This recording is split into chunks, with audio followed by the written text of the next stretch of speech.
Биздин конституцияда өзү негизи парламенттик башкаруу, парламенттик президенттик башкаруу ылайыкташкан. Азыркы конституция боюнча ошо парламенттик президенттик башкаруу да. Демек парламент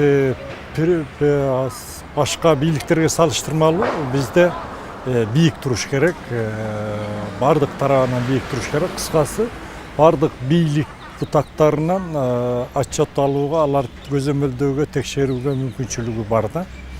Бүгүнкү күндө ошол функциясынын бирин да аткара албай атышат. Мыйзам чыгаруу дагы бир анча-мынча өздөрүн көрсөтпөсө, калган учурда көз каранды ошол президентке көз каранды, анан күч органдарына көз каранды сыяктуу сезилип атат да көпчүлүк элге. Анткени президент кайсыл идеяны, кайсыл президент келбесин кайсыл идеяны көздөсө, колдосо, ошого кичине ыңгайлашып турса, ошол жактын сөзүн сүйлөгөн парламент болуп атат. Ошон үчүн элдин арасында күн карама парламент, анан базарчылар, бизнесмендер, чайкоочулар деген сыяктуу атка конгон парламент болуп калды. Анан спикерге келгенде теги Шеримкулов, Алмамет Ибраимов, Эркебаев сыяктуу мыкты спикерлер болуп кеткен, иштеп кеткен да. Барган сайын ошол спикер, парламенттеги спикерлер, биздин парламенттеги спикерлер начарлап бараткансыйт, алсызданып бараткансыйт. Айрыкча акыркы кездеги президент спикер жаштык кылып атабы, тажрыйбасыздык кылып атабы, кайсыл бир деңгээлде парламентти башкарууда, ошо регламентти алып барууда, жалпы эле маселелерди чечүүдө өзүн көрсөтө албаган байкалып атат да. Ал эмес ошол парламент мүчөлөрүнүн өздөрү тарабынан дагы ошондой сындар айтылып атат спикерге карата. Мына ушул жагынан алып караганда азыркы спикер бир топ мурункуларга, мурунку спикерлерге салыштырмалуу азыркы парламенттин ишинин жүрүшүнө алып караганда, жүрүшүнөн алып караганда спикерибиз бир топ өзүнүн мажестигин көрсөтүп атат да. Эки акыркы мезгилде ошол парламенттеги болгон эки моментти өзгөчө белгилөө болот. Бири жанагы сабатсыз жазылган документтин социалдык тармактарда тарап жалпы элге белгилүү болуп калышы. Анан экинчиси ошол экс-президентке берген жообу жөнүндө. Мен мындай айтар элем, эми ушул сабатсыздык маселеси жалпы эле улуттун сабатсыздыгы ушул акыркы жылдарда, акыркы 5-10 жылда аябай мындай анархияга айланган сабатсыздык болуп калды. Кыргызстанда канча гезит иштесе ошончо орфографиясы, ошончо өзүнүн пунктуациясы бардай сезилет. Ар ким өз билгендей жазган, жаза бергендей көрүнүп атат, ал чындык болуп атат да. Эми ошол нерсе парламенттин өзүндө болуп турушу бул өтө уят нерсе да. Себеби бир мамлекеттин бийлигинин ичинде ошондой катанын кетиши.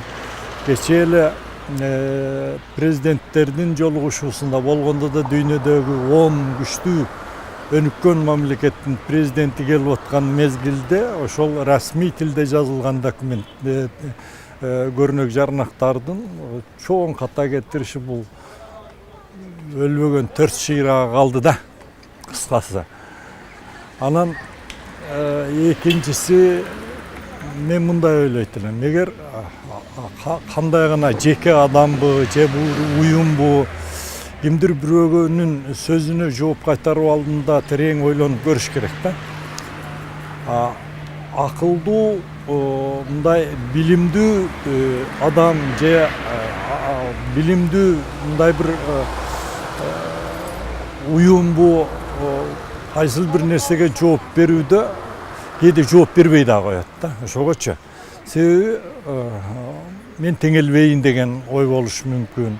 Анан экинчиси жанагы сен айткандай улам кеткендер деле баягы жыгылып калган тепкилегендей сөз да. Эми эр болсо учурун айтыш керек. Ар кандай каяшаны. Чын эле акыйкатты көрүп турса, мезгилинде айтып токтотуп калыш керек. Ушул жагынан алып караганда жооп бербей койсо да болмок да. Бул парламенттин аброю качан эле бүткөн. Баягы эл кандай чыдап көнүп калган эл экен, ушул парламенттин азыркы кылып аткан иштерине, мамлекет үчүн жасап аткан иштерине чыдап көнүп туруп атат да. Болбосо парламент бүгүнкү күндө эми арасында мыктылар бар, алардан кечирим сурайм, бирок көпчүлүгү баягы көчөнүн, базардын деңгээлинен чыкпаган адамдар отуруп калгандыктан бүгүнкү күндө элдин дээрлик 90% парламентке ишенбейт. Парламентти каалабайт азыркы парламент. Ошон үчүн көп жолу сөз болуп атпайбы? Парламент болду буга чейин. Парламентти кетириш керек. Парламент кайра түзүлүш керек. Парламент кайра келиш керек деген. Эми мындан кийин кандай парламент келет? Эми ал элдин өзүндө. Баягы эми буга эл өзүбүз да күнөөлүү. Шайлоо учурунда тандоону туура кылган эмеспиз да. Анан экинчи тарабынан ушундай парламенттин азыр иштеп атканына мыйзамдар, шайлоо жөнүндөгү мыйзамдар дагы күнөөлүү.